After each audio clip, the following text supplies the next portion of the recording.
সাবধান, যদি আপনার মোবাইলে এই নাম্বারটি থেকে কখনো কল আসে +99+92 +9922, এই ধরনের নাম্বার থেকে কল আসলে আর আপনি কল যদি রিসিভ করেন তাহলে আপনার মোবাইল ফোন থেকে সব কিছু গায়েব। দেখুন, আমরা যখন একটি অ্যান্ড্রয়েড মোবাইল ফোন ব্যবহার করি, আমাদের এই মোবাইলে কিন্তু অনেক কিছু আছে গুরুত্বপূর্ণ, এবং আমরা কিন্তু এই মোবাইলে ব্যাঙ্ক অ্যাকাউন্ট লগ ইন করে রেখেছি, কিংবা অন্যান্য যে অ্যাপগুলো আছে আমাদের পেমেন্টের, এই অ্যাপগুলো কিন্তু আমাদের এই মোবাইল ফোনে আছে, এবং আমাদের মোবাইল ফোনে এখানে সব তথ্য থাকে। এই নাম্বারটি থেকে কিন্তু কখনো কল আসলে আপনারা কখনো রিসিভ করবেন না।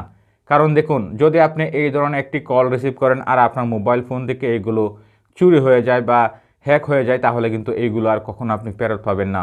আমরা যারা অ্যান্ড্রয়েড মোবাইল ফোন ব্যবহার করি, আমাদের মোবাইলে বিভিন্ন ধরনের স্ক্যামিং কল আসতে পারে, যে কলগুলো আমরা কখনো রিসিভ করব না। তাই আমি আজকের এই ভিডিওতে সতর্ক করে দিলাম, আপনারা এই ভিডিওটা দ্রুত সবার মাঝে ছড়িয়ে দিবেন, এবং এই নাম্বারগুলো আপনারা যে কোনো জায়গায় শেয়ার করবেন আপনার ফেসবুকের টাইমলাইনে। যদি কখনো এই নাম্বার থেকে কল আসে এবং যদি কেউ ইংলিশে কথা বলে আর এই কথা ভুলবশত আপনি কলটি রিসিভ করে দিয়েছেন, তারপরে সাথে সাথে আপনি আপনার মোবাইল ফোনের এই কলটি কেটে দিবেন। কারণ এই কল না কাটলে আপনার মোবাইল ফোন থেকে যেখানে আপনি টাকা রেখেছেন কিংবা আপনার যে টাকা রাখার যে অ্যাকাউন্টগুলো আছে, অ্যাপগুলো আছে, প্রত্যেকটি থেকে আপনার ওটিপি ছাড়াই কিন্তু এইগুলো চুরি হয়ে যেতে পারে। আমরা একটি মোবাইল ফোনে, এই অ্যান্ড্রয়েড মোবাইল ফোনে অনেক কিছু গোপন তথ্য কিংবা আমাদের কিছু ফাইল, ডকুমেন্ট, ফটো রাখি, যেগুলো মুহূর্তে কিন্তু গায়েব হয়ে যেতে পারে। তাই এই নাম্বারগুলো থেকে কখনো কল আসলে এই নাম্বার থেকে কল কখনো রিসিভ করবেন না।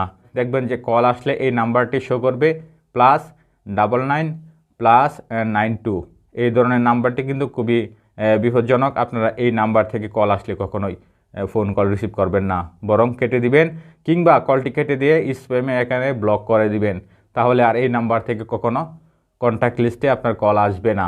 কারণ এই নাম্বার থেকে স্প্যামে ব্লক করে দিলে অটোমেটিক কিন্তু সেটি ব্লক হয়ে যাবে। দ্বিতীয়বার যদি কোনো স্ক্যামার বা কোনো চোর যদি আপনাকে কল করে, তাহলে কিন্তু ওই নাম্বার থেকে কল আসবে না। এছাড়াও কিন্তু অন্যান্য নাম্বার থেকে কল আসতে পারে। যদি কখনো কল আসে কিংবা আপনার কোনো তথ্য চায়, আপনি সাথে সাথে ফোনটি কেটে দিয়ে তার এই নাম্বারটিকে ব্ল্যাক লিস্টে দিয়ে দিবেন কিংবা স্প্যাম কলে দিয়ে দিবেন। আমি আপনাদের দেখাবো যে আননোন নাম্বার কিংবা স্প্যাম নাম্বার থেকে কল আসলে এই কলগুলো আপনারা কিভাবে ব্লক করবেন। তার জন্য আপনার মোবাইলের সেটিংয়ে যেতে হবে, কিংবা আপনি যাবেন কল ডায়ালারে, যেখানে আমরা নাম্বার উঠাই। এখানে যাওয়ার পর উপরে দেখবেন 3 ডট আছে, এই 3 ডটে এখানে ক্লিক করবেন। তারপর হচ্ছে সেটিংয়ে ক্লিক করুন। সেটিংয়ে ক্লিক করার পর দেখুন সবার উপরে কিন্তু অপশনটি আছে কলার আইডি অ্যান্ড স্প্যাম। এই অপশনটি আপনি খুঁজে বের করবেন। যদি এই অপশনটি খুঁজে বের করেন, তাহলে কিন্তু এই নাম্বারটি এখান থেকে ব্লক করে দিতে পারবেন, কিংবা কোনো সময় স্প্যাম থেকে কল আসবে না। স্প্যাম নাম্বার থেকে কল আসলে অটোমেটিক সেটি কিন্তু ব্লক হয়ে যাবে। আমরা এখানে ক্লিক করব। ক্লিক করার পর দেখুন এখানে কিন্তু দুটি অপশন আছে। একটি কিন্তু আমাদের এখানে চালু রয়েছে, see caller and spam ID, এটি কিন্তু অন আছে, এবং আছে ফিল্টার স্প্যাম কল। এই অপশনটি খুবই গুরুত্বপূর্ণ। আপনারা এই অপশনটি আপনার মোবাইলে এখান থেকে ক্লিক করে চালু করে দিবেন। তাহলে কিন্তু এই নাম্বার থেকে আর কখনো কল আসবে না, কিংবা স্প্যাম নাম্বার থেকে কল এসে আপনাকে বিরক্ত করবে না, কিংবা এই ধরনের +92 +99 +999 এই ধরনের নাম্বার থেকে কল আসলে কখনো তো বলে রিসিভ করবেনই না, আর এখান থেকে অটোমেটিক ব্লক হয়ে যাবে এই অপশনটি চালু করার পর। আশা করি বুঝতে পেরেছেন। ভিডিওটি দ্রুত সবার মাঝে ছড়িয়ে দিবেন। সবাই ভালো থাকবেন। আসসালামু আলাইকুম।